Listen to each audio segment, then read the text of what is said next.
Amados irmãos, vamos então ouvir a pregação da palavra do Senhor. Faremos então uma leitura inicial no livro de Salmos, no Salmo de número 89.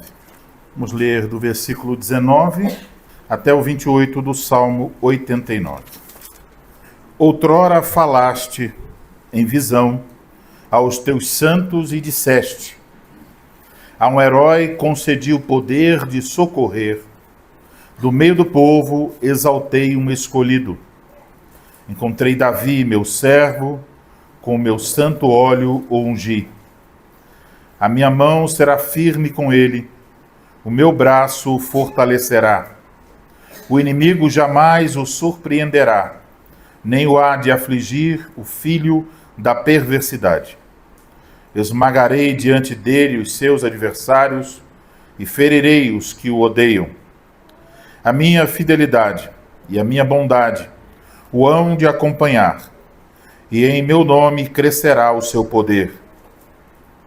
Porei a sua mão sobre o mar e a sua direita sobre os rios. Ele me invocará dizendo: Tu és meu Pai, meu Deus, e a rocha da minha salvação.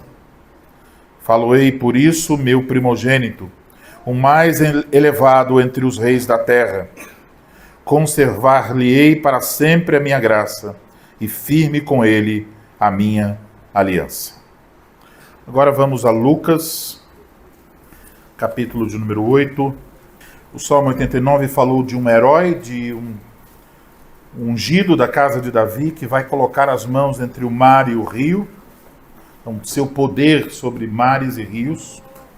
Agora em Lucas capítulo 8, versículos 22 a 25, aconteceu que num daqueles dias entrou ele num barco em companhia dos seus discípulos e disse-lhes: Passemos para outra margem do lago, e partiram. Enquanto navegavam, ele adormeceu. E sobreveio uma tempestade de vento no lago, correndo eles o perigo de sobraçar. Chegando-se a ele, despertaram-no dizendo: Mestre, Mestre, estamos perecendo. Despertando-se Jesus, repreendeu o vento e a fúria da água. Tudo cessou e veio a bonança. Então lhes disse: Onde está a vossa fé? Eles, possuídos de temor e admiração, diziam uns aos outros: Quem é este que até aos ventos e às ondas repreende e lhe obedece? Agora, vamos ao salmo, texto da pregação desta manhã, o salmo de número 93. Salmo de número 93. Reina o Senhor, revestiu-se de majestade, de poder se revestiu o Senhor e se cingiu. Firmou o mundo que não vacila. Desde a antiguidade está firme o teu trono. Tu és desde a eternidade. Levantam os rios, ó Senhor, levantam os rios o seu bramido, levantam os rios o seu fragor. Mas o Senhor, nas alturas, é mais poderoso do que o bramido das grandes águas, do que os poderosos vagalhões do mar. Fidelíssimos são os teus testemunhos. A tua casa convém a santidade, Senhor, para todo sempre. Vamos orar, irmãos. Ó Senhor Deus, Pai amado, obrigado, Senhor, pelo privilégio que temos nessa manhã. Manhã de chuva, de uma temperatura mais amena. Temos o privilégio de sair de nossas casas, nos dirigirmos a este local, aqui juntarmos as nossas vozes em resposta à tua santa convocação. Obrigado, Senhor, por essa dádiva tão preciosa.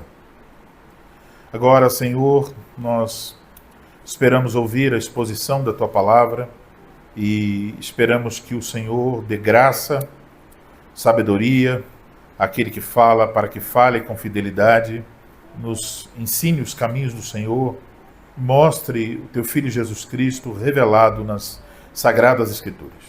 Concede, pois, a tua bênção, a tua igreja, para que nossa fé, nosso amor e nossa esperança sejam fortalecidos no nosso Senhor Jesus Cristo. Nós oramos assim em nome dele. Amém. Amados irmãos, em nosso Senhor Jesus Cristo, constantemente, ainda mais com o advento dos aparelhos móveis, nós somos bombardeados com notícias que por vezes são preocupantes. Ouvimos sobre corrupção, sobre imoralidade, sobre violência. Mas também ouvimos sobre vírus, sobre calamidades, sobre guerras. E até pode ser que você, quando acorde pela manhã, pergunte qual será a notícia ruim desse dia. O que acontecerá em seguida? E o fato é que nós não temos como saber. E talvez também você tenha as suas próprias lutas, as suas incertezas, as incertezas sobre sua própria vida. Se você vai conseguir se vai conseguir um emprego ou se vai se manter nesse emprego. Se seus filhos crescerão saudáveis, se eles vão crescer no temor do Senhor e amar o Senhor. Se eles irão se casar com alguém que seja fiel. Se você vai melhorar de uma doença. Se algumas coisas que você espera que aconteçam realmente vão acontecer. Se seus planos vão se concretizar. Mas mais uma vez, meus irmãos, não há como saber. Se a nossa vida fosse um texto, seria para nós um texto cheio de interrogações. Então surge a pergunta: como nós devemos reagir diante de todas essas notícias ruins e incertezas que nos cercam diariamente?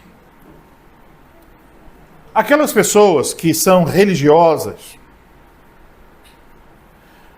em nosso país, elas costumam lidar com isso da seguinte forma: elas imaginam que se elas usarem o nome de Jesus, as coisas vão acontecer como elas querem. Então elas acham que elas, com uma palavra, por assim dizer, mágica, elas vão determinar o que vem a seguir. Por exemplo, imagine uma pessoa, um jovem, se preparando para uma faculdade de medicina, uma prova difícil. E ele está tentando alcançar boas notas para passar. Isso gera ansiedade, gera incerteza. Para muitas pessoas, o segredo está em dizer o seguinte: olha, eu vou conseguir em nome. E aí cita o nome do Senhor. Eu vou ficar curado. E cita o nome do Senhor, como se isso fosse uma garantia de que realmente vai acontecer daquele modo. Mas não é isso que a Bíblia ensina. A Bíblia não trabalha com mágica, com palavras que vão abrir um portal de bênçãos para você. A Bíblia não trabalha com velas, com flores, com sabonetes, com toda esta horda de coisas que as pessoas costumam vender para alguém para abrir a prosperidade e as bênçãos de Deus e tudo dá certo. Isso é mentira daqueles que vendem a palavra de Deus. A Escritura nos apresenta algo muito melhor, muito mais amplo e muito mais profundo. Ela não nos ensina a usar o nome de Jesus para determinar como as coisas vão acontecer. A Escritura também não garante para cada um de nós, dentro das nossas necessidades, que as coisas vão acontecer como eu quero. Por exemplo, uma pessoa pode estar doente, orar, e Deus pode curar. E outra pessoa tão fiel e tão piedosa pode orar e morrer magro sob o peso do câncer. Então, como podemos aquietar o nosso coração? Não é com palavras mágicas. O texto que nós acabamos de ler mostra isso. A forma que a Escritura ensina para acalmar corações ansiosos é ter a certeza de que Deus está governando. É simples. É demais simples. Você não pode saber o futuro. Você não pode controlar o futuro. Mas você pode confiar em Deus, que determina o futuro, que governa sobre todas as coisas. O mundo, a sua própria vida, não estão seguindo numa direção incerta, a esmo. Há um rei eterno, assentado no trono do universo, governando sobre todas as coisas, e tudo, desde as coisas maiores até as mais insignificantes, estão conforme a vontade desse rei. Exatamente sobre isso que nos ensina o Salmo de número 93. E como vocês podem olhar para o Salmo, perceber que este é um salmo daqueles salmos que estão procurando exaltar a realeza de Deus. Vários salmos fazem isso. Já ouvimos um sermão no Salmo 47. Mas os salmos 95 a 99 fazem o mesmo. A leitura no início desse culto foi no Salmo 99 e o assunto era muito parecido com o assunto do 93, a realeza de Deus.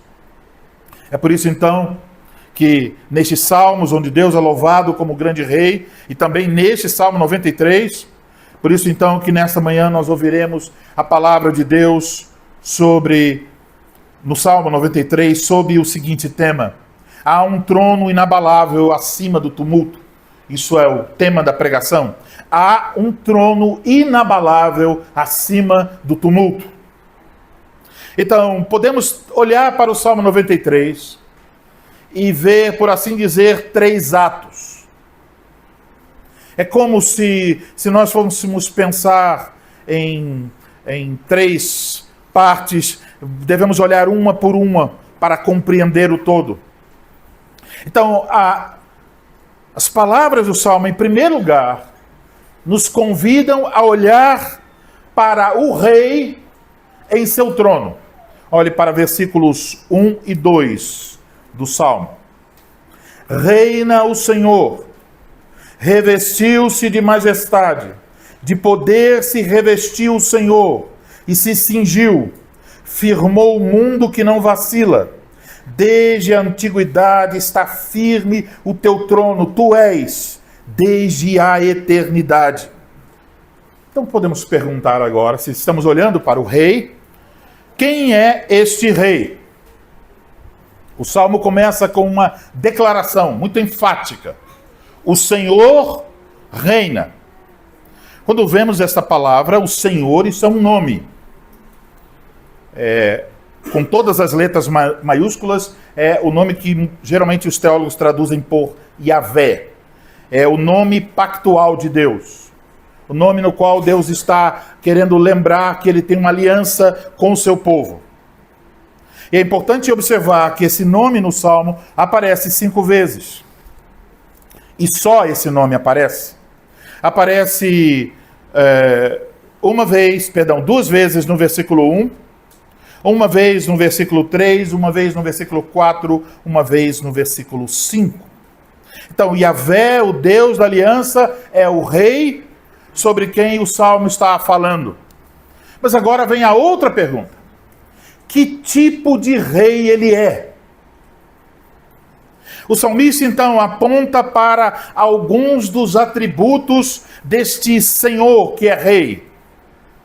Então, olhamos para o Senhor como rei, tal como ele é apresentado no Salmo, podemos ver, em primeiro lugar, veja o versículo 1, lemos sobre sua majestade.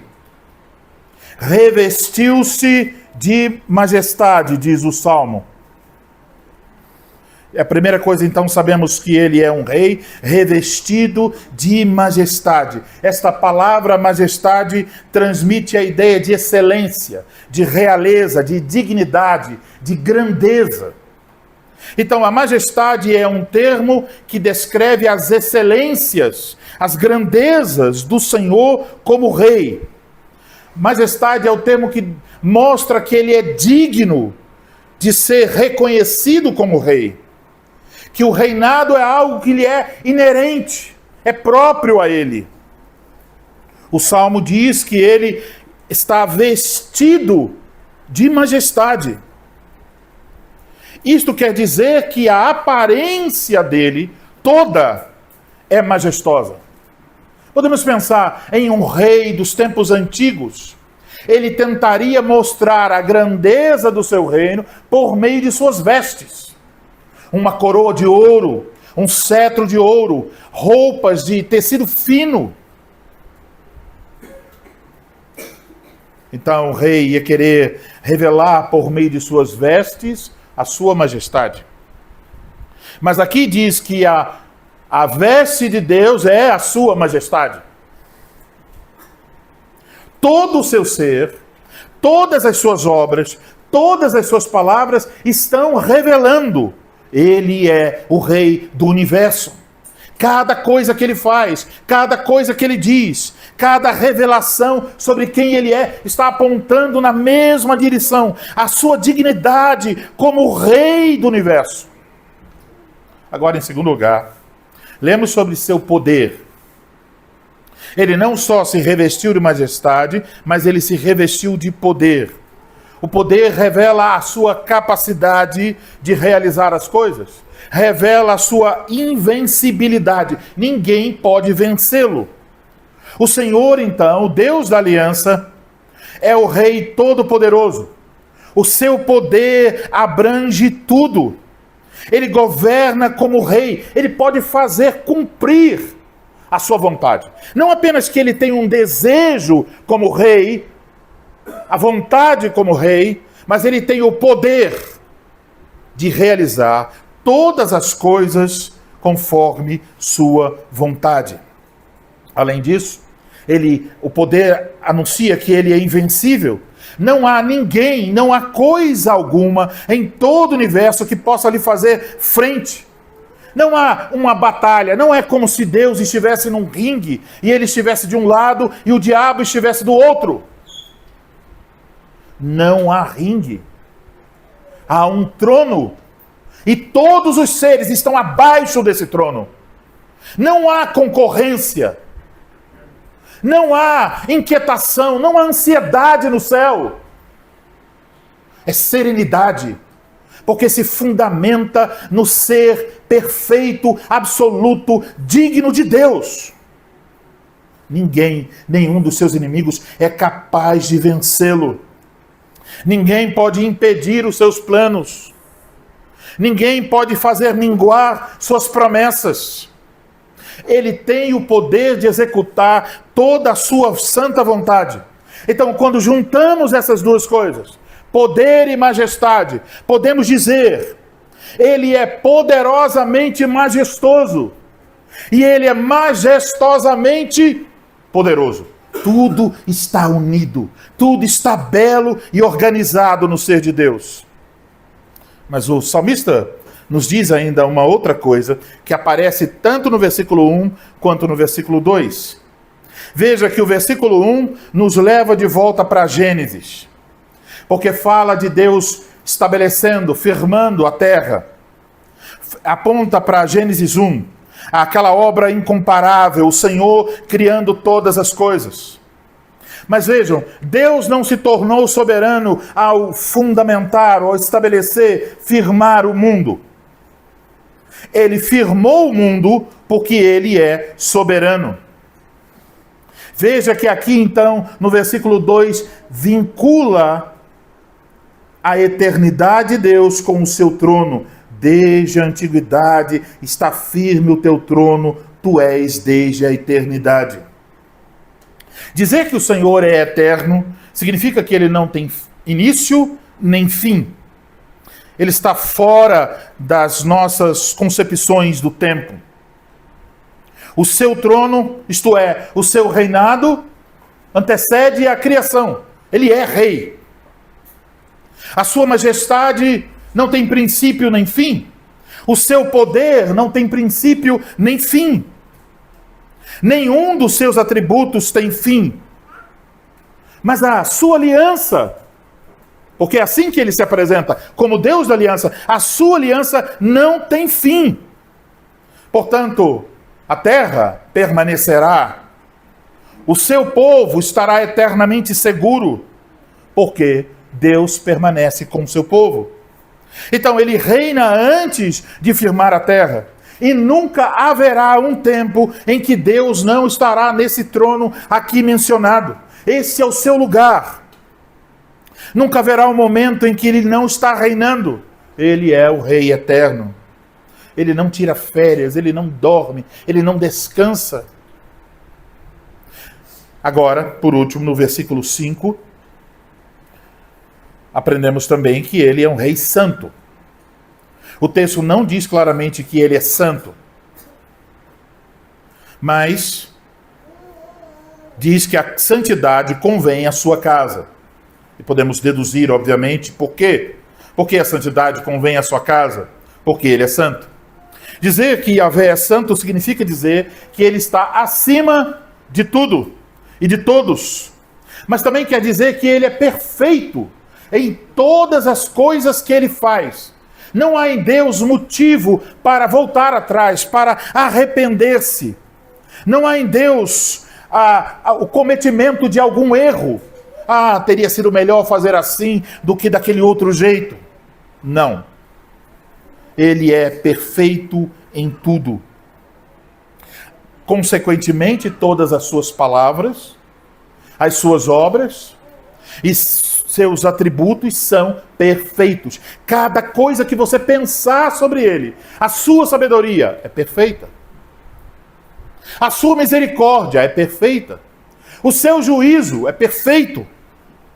Então, quando nós juntamos que esses atributos nos revelam sobre o Senhor, chegamos à conclusão.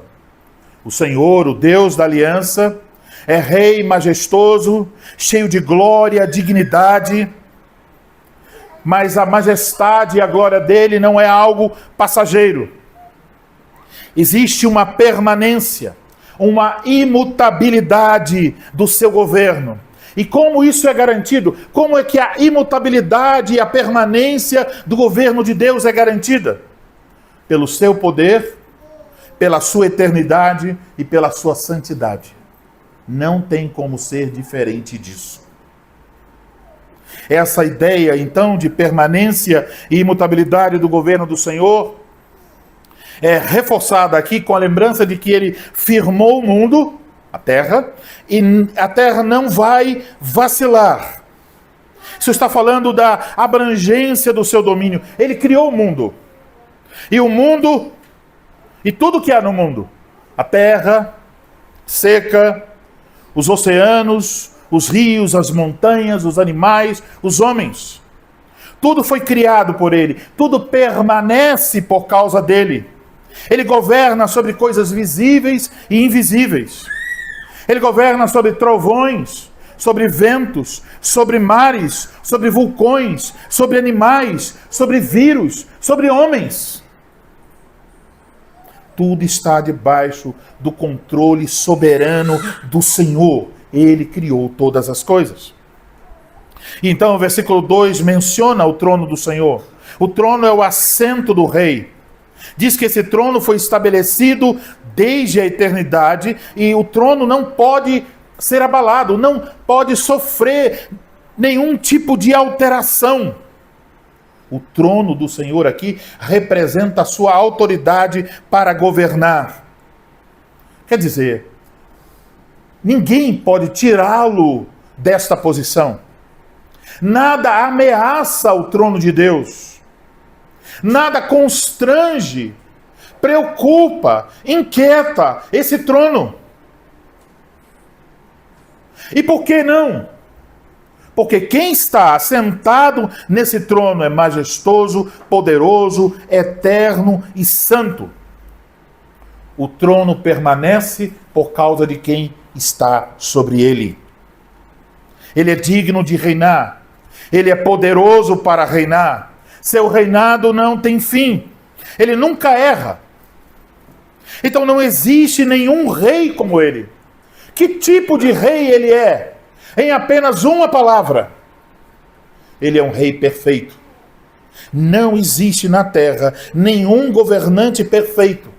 Mas aqui está a Escritura, tirando nossos olhos da terra e fazendo com que olhemos para um rei cujo trono é perfeito. Nós podemos falar então da dignidade do seu reinado, da força do seu reinado, do tempo do seu reinado, da perfeição do seu reinado. Tudo é belo, tudo é maravilhoso. O Senhor reina. Eis uma proclamação consoladora. Há, portanto, meus amados irmãos, um trono inabalável, e o rei sobre ele assentado é nosso rei. Ele é digno, ele é poderoso, ele é eterno e ele é perfeito. Agora, em segundo lugar, precisamos olhar para os versículos 3 a 4, porque aqui temos uma imagem diferente. Levantam os rios, ó Senhor, levantam os rios o seu bramido, levantam os rios o seu fragor. Mas o Senhor nas alturas é mais poderoso do que o bramido das grandes águas, do que os poderosos vagalhões do mar. Os versículos 3 e 4 estão descrevendo um tipo de oposição ao trono. Ele menciona águas que se levantam. E há aqui na linguagem do salmista um certo desenvolvimento. Observe. Em primeiro lugar, ele fala sobre o bramido das águas. O bramido se refere ao som das águas. Você pode ouvir esse som na cachoeira, você pode ouvir esse som na praia, ou quando tem um rio caudaloso, você vai ouvir o som das águas. A seguir fala do fragor. O fragor aqui se refere ao bater das ondas, ao choque da água com as pedras. E por fim, ele fala de grandes águas no versículo 4. E os poderosos vagalhões do mar. Os poderosos vagalhões do mar, a ideia são ondas altas. Então, a ideia final é de grandes ondas se chocando contra as rochas ou se chocando contra a praia. Algo assustador. Alguns estudiosos dizem que essas águas, a agitação das águas, se refere ao ataque das nações contra o povo do Senhor e contra o próprio Senhor. Isso, de fato, em muitas passagens. Outros dizem que se tratar aqui de tempestades literais. Mas seja literal ou figurado, o que essa imagem das águas transmite? Uma situação assustadora. Há barulho vindo, há choque que você pode perceber, mas finalmente a água vem para arrastar tudo que está em seu caminho, quebrando, destruindo. Então, infelizmente agora nós sabemos um pouco mais do que isso. Sobre isso, melhor dizendo. Porque vimos as imagens das coisas que aconteceram no Rio Grande do Sul. É como naqueles locais onde o rio se expandiu e a força das águas destruiu cidades inteiras. Você tem ali o ruído, você tem ali o choque inicial, mas você tem de repente uma força tão grande, um ímpeto tão grande, como se fossem ondas gigantes destruindo, varrendo. Como nós podemos nos sentir numa situação assim? Como você se sentiria? A imagem é de alguém que se sente pequeno, frágil, limitado. Então, se nós olharmos para isso como uma metáfora, eu poderia perguntar a você, você já se sentiu assim? Frágil, pequeno, limitado, aquém daquilo que está acontecendo em sua vida? É como se a força das águas estivesse levando muitas partes da sua vida, ou até a sua vida inteira, numa enxurrada. Muitos gaúchos experimentaram isso literalmente. Mas talvez isso também seja uma metáfora adequada para as coisas que você já experimentou ou talvez esteja experimentando agora. Há na nossa vida, nesse mundo caído, muitas coisas, muitos momentos da nossa vida em que nós olhamos para o que estamos passando e dizemos: rapaz, como eu saio dessa? Como é difícil. O que eu posso fazer? Não tem nada. Você se sente soterrado. Para algumas pessoas estão lidando talvez com questões de depressão há muito tempo. Estão se perguntando: quando é que eu vou sair disso finalmente? Há outros que estão dizendo: eu quero ter filhos e não posso. A infertilidade.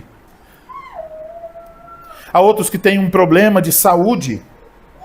Talvez alguém que você ama está doente, talvez morrendo. Há pessoas que se afastaram de sua vida e você diz: foram levadas. Não há como recuperar. Há questões do sustento da sua família, da manutenção do seu emprego, problemas no casamento, incertezas sobre o futuro. Talvez você, por vezes, se sinta triste, perturbado, ansioso, sozinho. E talvez você tenha vergonha de dizer a alguém: eu estou com medo. Eu estou ansioso. E mais ainda, você tem vergonha de dizer: olha, quando eu vejo tudo que está acontecendo, eu estou com dúvidas. Além disso, poderíamos olhar para o nosso país, onde a corrupção parece reinar, onde o crime parece compensar, onde o doce é considerado amargo e o amargo é considerado doce. A maior parte dos nossos governantes e juízes luta para romper os laços com qualquer coisa que tenha a ver com o governo do Rei Eterno. Mas em meio a tudo isso, em meio ao som, em meio ao impacto das grandes águas, em meio aos nossos medos, às nossas ansiedades, aos nossos temores, às nossas dúvidas, o Salmo nos convida a olhar para a última parte, onde podemos encontrar esperança. Em terceiro lugar, olharemos para a fidelidade do Rei. Veja agora versículos 4 e 5. Mas o Senhor nas alturas é mais poderoso do que o bramido das grandes águas, do que os poderosos vagalhões do mar. Fidelíssimos são os teus testemunhos. A tua casa convém a santidade, Senhor, para todo sempre. Então, como eu já mencionei, o Rio Grande do Sul tem enfrentado essa enchente terrível. Nós devemos continuar orando por eles, oferecendo ajuda. Muitas famílias perderam tudo. Agora, imagine se você pudesse conversar com alguém lá do Vale do Taquari, onde houve muita destruição. E você perguntasse a essa pessoa: qual é a maior manifestação de poder que você já viu em sua vida? Provavelmente o que eles diriam: a maior manifestação de poder que eu já vi foi o poder das águas. Porque eu trabalhei por 50, 60 anos para construir esse sítio, essa casa, plantar, ter os tratores, ter tudo aqui. E apenas em alguns minutos, tudo se foi. Eu nunca vi um poder assim. O poder das águas é grande.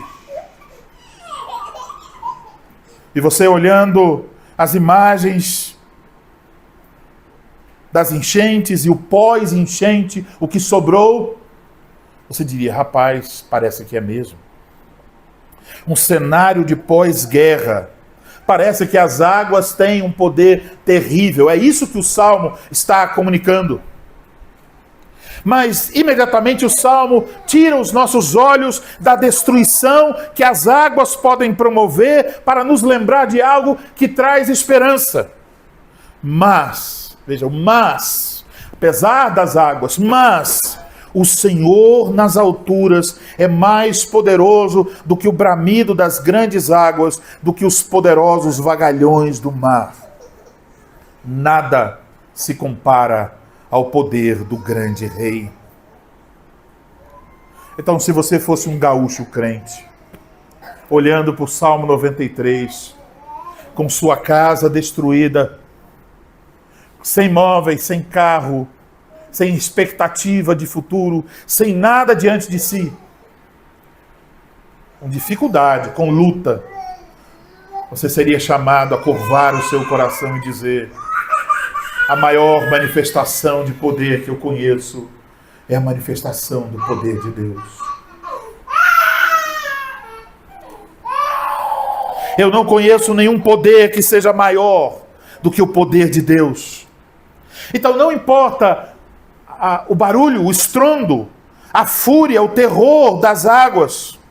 O fato é que o trono de Deus permanece inabalável, é um trono eterno.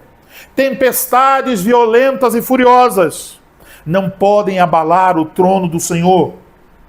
Então agora o Salmo, no final, se descortina completamente diante dos nossos olhos. O Salmo diz: o Senhor reina. O Salmo diz: há oposição ao reino de Deus. Mas o Senhor é maior do que qualquer oposição ao seu reino. Então, mesmo no sentido em que o mundo possa sofrer muitas agitações e abalos, mesmo que nossas vidas sejam abaladas, que ventos terríveis apareçam e parece que tudo vai ruir, Deus continua revestido de majestade. Ele continua governando soberanamente para fazer toda a sua vontade. Ele reina sobre a terra, ele reina acima dos tumultos, ele reina acima das águas. E a garantia que nós podemos ter de que esse governante nesse trono quer o nosso bem, a garantia que nós podemos ter que ele acalmará no final todas as águas e agitações que tumultuam nossas vidas. A garantia está firmada neste conhecimento: fidelíssimos são os teus testemunhos. O que isso quer dizer? O salmista está vinculando o reinado de Deus, inabalável, com a fidelidade dos testemunhos de Deus. Ele quer dizer, por testemunho, a sua palavra, as suas promessas. A sua palavra, as suas promessas, a sua vontade é tão firme quanto o próprio trono. Sua palavra é digna de confiança. Seus decretos reais permanecem. As palavras deste rei não mudam, não vacilam, não retrocedem, não são desmentidas em seguida. E por isso é que no Salmo o povo pode responder com adoração e obediência. A parte final do Salmo fala sobre a casa do Senhor, é uma referência ao templo em Jerusalém. O salmista diz que a casa de Deus deve ser adornada com santidade. Isto é, o povo de Deus deve responder mantendo-se separado, vivendo para Deus, adorando o Senhor. Portanto, entenda, o Salmo 93 potencializa o nosso conforto de duas maneiras. É como se, nessa manhã, o Espírito Santo viesse a nós e dissesse: eu tenho duas coisas para dizer a vocês, nas quais vocês podem obter consolo em meio às tribulações. E vocês dissessem: diga-nos. Como eu posso obter conforto em meio às tribulações? E o Espírito Santo nos diz, pelo Salmo 93, primeiro, você deve lembrar-se, Deus está governando soberanamente. Segundo, Deus cumpre sua palavra. Então, consolo nisso, no governo e na fidelidade de Deus. Amados irmãos, nós precisamos nos agarrar a esta verdade preciosa. E você não precisa se agarrar a essa verdade apenas se você estiver agora em um momento difícil de sua vida. Você precisa se agarrar a essa verdade para a sua vida inteira, porque certamente outros momentos difíceis virão. E quando eles vierem, quando você ouvir o tumulto das águas, quando você sentir o impacto das águas, eis as coisas que podem consolar o seu coração. Olhe para o trono inabalável de Deus e admire a fidelidade das promessas de Deus. Então, não sabemos o futuro do nosso país. Não sabemos o que acontecerá àqueles que nos são chegados. Não sabemos o que acontecerá conosco. Não sabemos se os nossos planos se concretizarão ou falharão. Não sabemos como será com os estudos, com o emprego, com a mudança, com a saúde.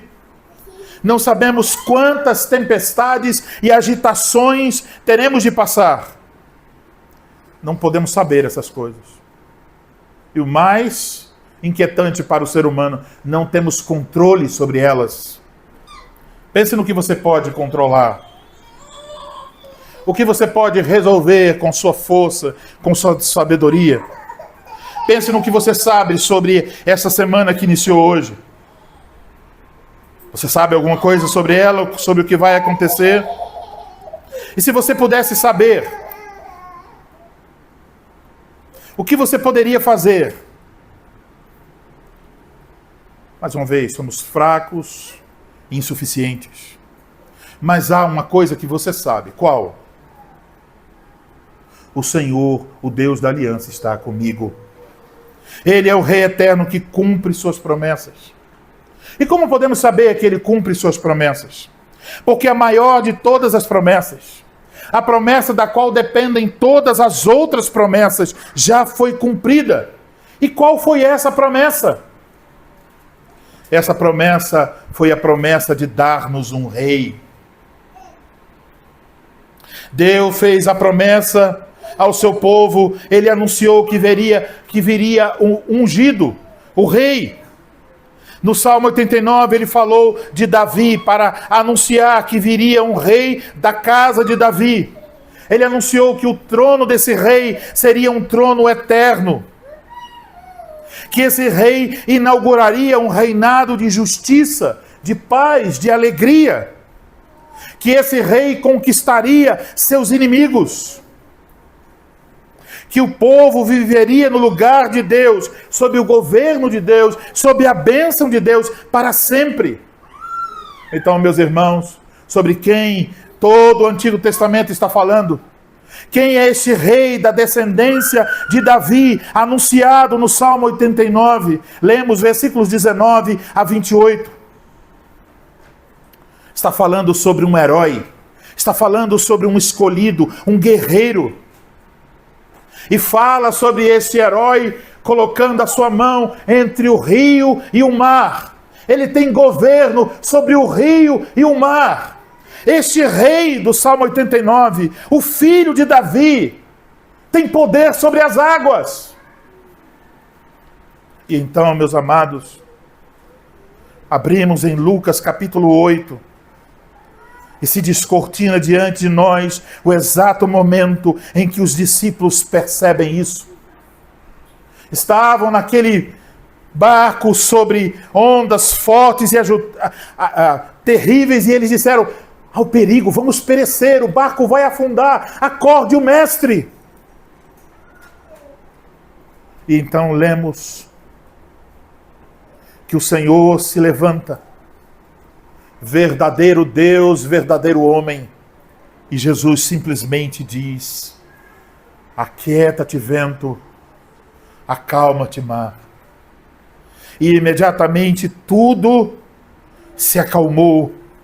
E os discípulos estão se perguntando: quem é este que acalma o mar, que aquieta as águas? Sabemos quem é. É o Rei prometido. É aquele em quem as palavras do Salmo 93 encontram o seu pleno cumprimento. Ele é mais poderoso do que as águas, do que a força dos ventos. Ele é o Rei do universo. Então, aqui está esta verdade preciosa, o Evangelho. Jesus Cristo é o Rei do Salmo 93. O reinado dele é um reinado majestoso. Ele se revestiu de majestade e poder.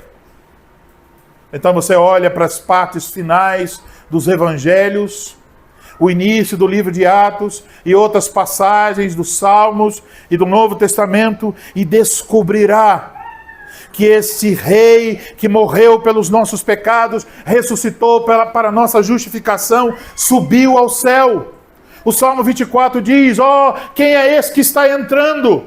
E as hostes celestiais estão dizendo: é o Rei. Qual Rei? O Rei da glória. É o nosso Senhor Jesus Cristo, revestido de majestade. Mas ele também diz, quando deu a grande comissão à sua igreja, ele diz: todo poder me foi dado no céu e na terra. Todo. Não há nenhum poder que ele não tenha.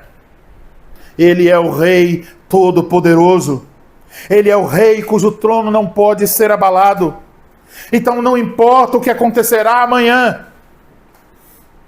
ainda estará firme no céu o trono do nosso Senhor Jesus Cristo. Ele continuará reinando, quer eu esteja vivo ou não, quer você esteja com saúde ou doença, quer as coisas melhorem ou piorem. Você pode olhar e dizer: ele continua reinando e ele cuidará de mim até o fim, apesar das minhas fraquezas, apesar das minhas dúvidas, dos meus medos, das minhas ansiedades, apesar da força das águas, ele ainda reina.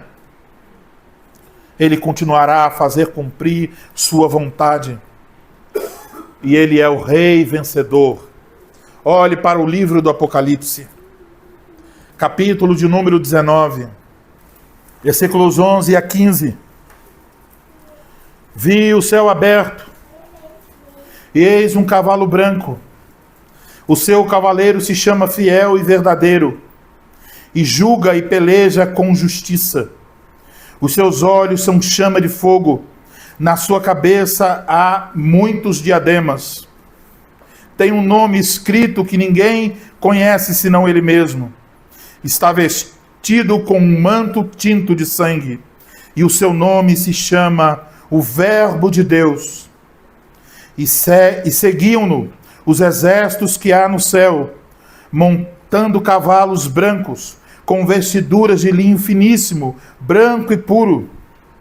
Sai da sua boca uma espada afiada, para com ela ferir as nações, e ele mesmo as regerá com cetro de ferro, e pessoalmente pisa o lagar do vinho do furor da ira de Deus Todo-Poderoso. Tem no seu manto e na sua coxa um nome inscrito: Rei dos Reis, Senhor dos Senhores. Está falando sobre o nosso Senhor Jesus Cristo. Isso está falando no final, quando ele aparecer com poder e grande glória e trazer a consumação de todas as coisas, a consumação da nossa salvação, a consumação do juízo sobre todos os seres humanos. Meus amados irmãos, naquele dia ele colocará a mão sobre o rio e sobre o mar, tudo debaixo do seu controle soberano e absoluto. Ele naquele dia acalmará todas as coisas, enxugará todas as lágrimas. Naquele dia não haverá mais tumulto, não haverá mais agitação. Finalmente, meus irmãos, naquele dia não haverá mais o som das águas, nem o impacto das águas. Portanto, aqueles que estão seguros são os que estão refugiados em Cristo. Então você pode lançar para longe a ansiedade e o temor. Você pode descansar.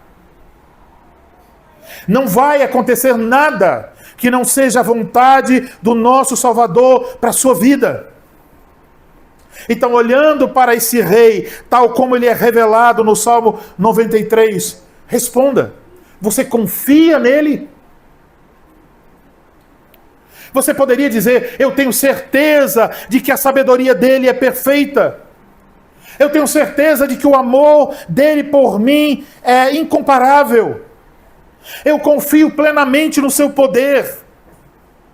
Então não há o que temer. Você não precisa saber de mais nada. Não precisa esperar em mais ninguém. Você tem o Rei de todo o universo como seu Rei, o seu Salvador, o seu Pastor, o Senhor Jesus Cristo. Ele é tudo o que você precisa. Acalma o seu coração. Descansa no Senhor. Não existe ninguém como Ele. Não tente lidar com o seu futuro como você pudesse controlá-lo. Você não pode. Não tente governar a sua vida. Submeta-se ao governo de Jesus. Ele sabe o que faz. Portanto, siga adiante, buscando sua vontade, confiando nele, em seu amor, em sua sabedoria, em seu poder. Você não precisa ficar desesperado, agitado. Não precisa lutar como se você precisasse convencer Jesus a ajudar você. Não precisa viver assustado como se o diabo tivesse controle de sua vida. Não murmure como se Jesus não lhe desse atenção. Os que creem na soberania de Deus devem livrar-se dessas armadilhas. Se você reconhece o governo de Cristo, se você diz: Ele controla tudo, todos os aspectos do universo e da minha própria vida, Ele dá e Ele retira, Ele abre e Ele fecha, Ele salva, Ele condena, Ele cura e Ele faz morrer. Então, você sabe que tudo irá conforme a vontade dEle. Não temas. Confia em Jesus Cristo, o teu Salvador. Ele é o Rei do universo, Rei revestido de majestade, poder eterno e santo. E Ele prometeu cuidar de você, estar com você até o fim de todas as coisas. Que assim seja.